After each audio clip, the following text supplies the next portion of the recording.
Comme vous avez pu le voir, la plateforme Wakanim et Crunchyroll fusionnent pour ne faire plus qu'un. On peut le dire, ouais, ils ont décidé de mettre les potes à l'as. Bref, dites-moi dans les commentaires si vous avez la ref. Bon voilà, en tout cas dans cette vidéo, je vais vous présenter les animes de genre Isekai que vous pourrez retrouver sur cette plateforme Crunchyroll 2.0. Pour info, un anime Isekai est un anime où le personnage se retrouve transporté dans un autre monde quel qu'il soit. Avant de débuter la vidéo, je vous présente une boutique que mon équipe et moi on a mis pas mal de temps à mettre en place. J'espère que celle-ci vous plaira, alors n'hésitez surtout pas à y jeter un œil et à me faire vos retours.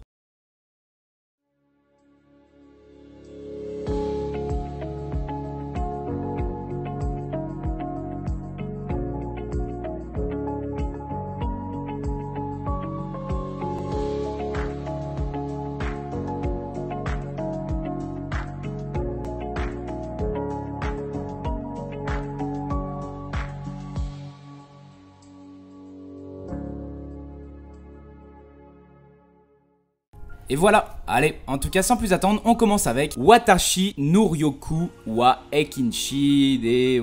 Je suis vraiment désolé, bref. Dans cet anime, on suit une petite fille âgée de 10 ans qui se souvient d'un événement passé lui provoquant de terribles maux de tête. Dans sa vie antérieure, elle se nommait Misato Kurihara, une jeune fille de 18 ans qui a perdu la vie en essayant de sauver une personne et qui après sa mort rencontra Dieu. Celle-ci demanda de faire en sorte que dans sa prochaine vie, ses capacités demeurent moyennes, en raison du fait qu'elle n'a pas pu pleinement profiter de sa vie à cause de nombreuses attentes de son entourage. Cependant, peu de choses vont se passer comme prévu. L'anime compte une saison de 12 épisodes et est terminé. Allez, c'est parti, on continue avec Sengoku Night Blood. Dans cet anime, notre protagoniste est transporté dans un Japon médiéval qui ressemble à celui de l'ère Sengoku. Cependant, ce monde est peuplé de créatures non humaines, vampires, loups-garous, etc. Débarquée en plein milieu d'une bataille, la jeune fille est sauvée par un homme qui découvre que son sang réveille les pouvoirs de son clan. Dès lors, notre personnage devient l'objet de toutes les convoitises et une légende raconte d'ailleurs que toutes ces créatures vivaient jadis en paix sous la protection de Himemiko et son sang spécial. L'anime compte une saison de 12 épisodes et aucune deuxième saison ne devrait voir le jour. L'anime qui vient ensuite est So I'm a Spider, So What? Alors cet anime, je l'ai bien aimé. Je trouve que l'évolution du personnage dans le jeu est bien respectée, l'intrigue est vraiment sympa. Franchement, je vous dirais pas que c'est le meilleur anime, mais en détente, vous verrez, vous ne serez vraiment pas déçus. Bref, dans un monde parallèle, le héros et le roi démon se livrent à un combat d'une telle violence que leur magie s'est ressentie sur Terre, allant même jusqu'à détruire une classe remplie d'élèves. Cependant, toutes les personnes mortes dans cet accident sont réincarnées dans un monde fantastique, dans lequel ils vont pouvoir trouver une nouvelle forme. Je m'explique. L'histoire nous entraîne dans le quotidien d'une des victimes, et cette personne avait les plus mauvaises notes de la classe, et celle-ci se retrouve réincarnée en araignée. Malgré sa position peu avantageuse, elle accepte sa nouvelle vie et va tout faire pour pouvoir survivre par la seule force de sa volonté.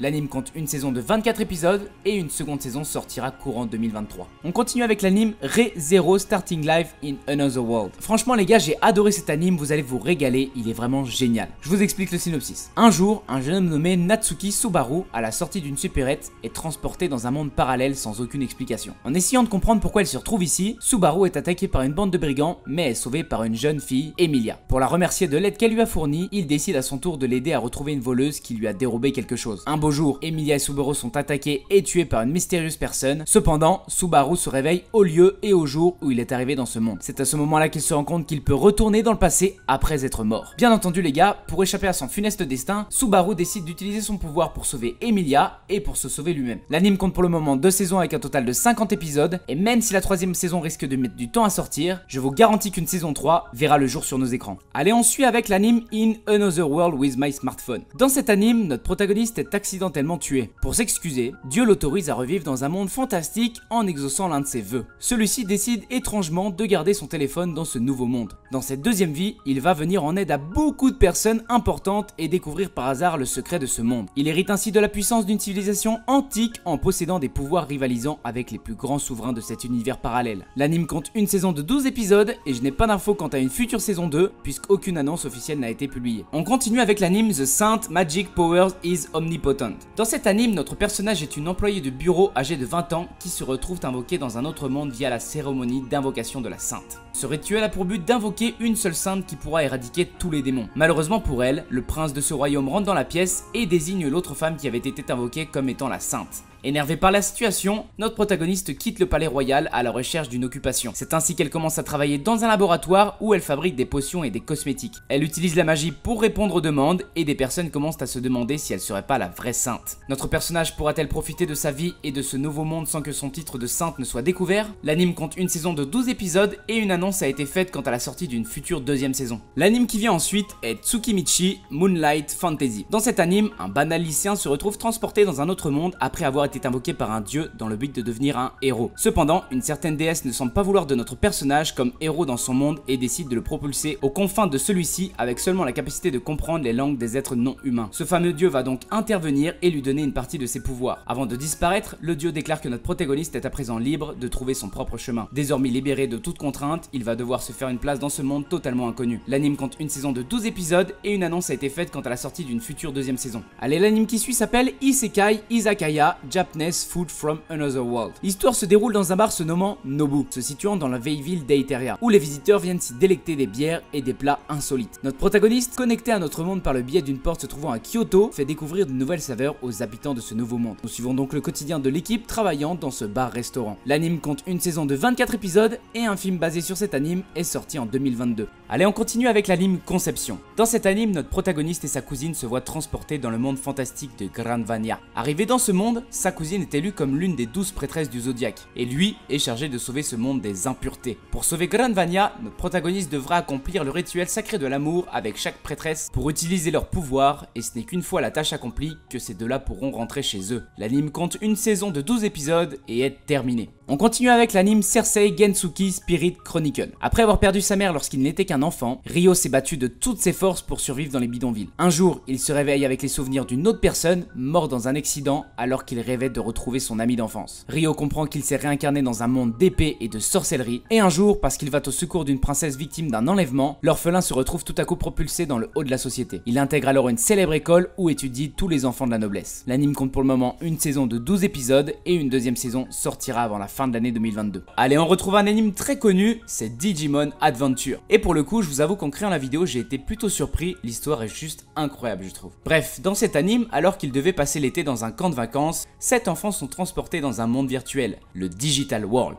Dans ce monde résident les Digimon, des petits monstres digitaux se répartissant en 3 classes, données, virus et antivirus. Après leur arrivée, les enfants se rendent compte qu'ils ont chacun un Digimon chargé de les protéger et de les guider ainsi qu'un Digivice, une sorte de petit ordinateur permettant aux Digimon d'évoluer. Nos personnages vont alors comprendre qu'ils ont été choisis pour aider ce monde dans lequel les Digimon de type virus font la loi et bouleversent l'équilibre. Cependant, leur survie s'annonce difficile pour ce groupe d'adolescents et qui de plus font parfois face à des tensions à l'intérieur même de leur groupe. L'anime compte 4 saisons avec un total de 184 épisodes et est terminé. L'anime qui vient ensuite est My Next Life as a Villainess All Route Lead to Doom. Dans cet anime, on suit une jeune fille qui un jour se cogne accidentellement la tête et retrouve tous ses souvenirs de sa vie antérieure, celle d'une adolescente japonaise morte prématurément dans un accident de la route. Elle réalise alors qu'elle se retrouve dans le monde du jeu vidéo Fortune Lover et qu'elle s'est réincarnée dans la peau de la méchante rivale censée persécuter l'héroïne. Comprenant qu'elle risque de finir exilée ou assassinée, elle décide d'utiliser ses connaissances sur le jeu et la ruse afin d'échapper à son terrible destin.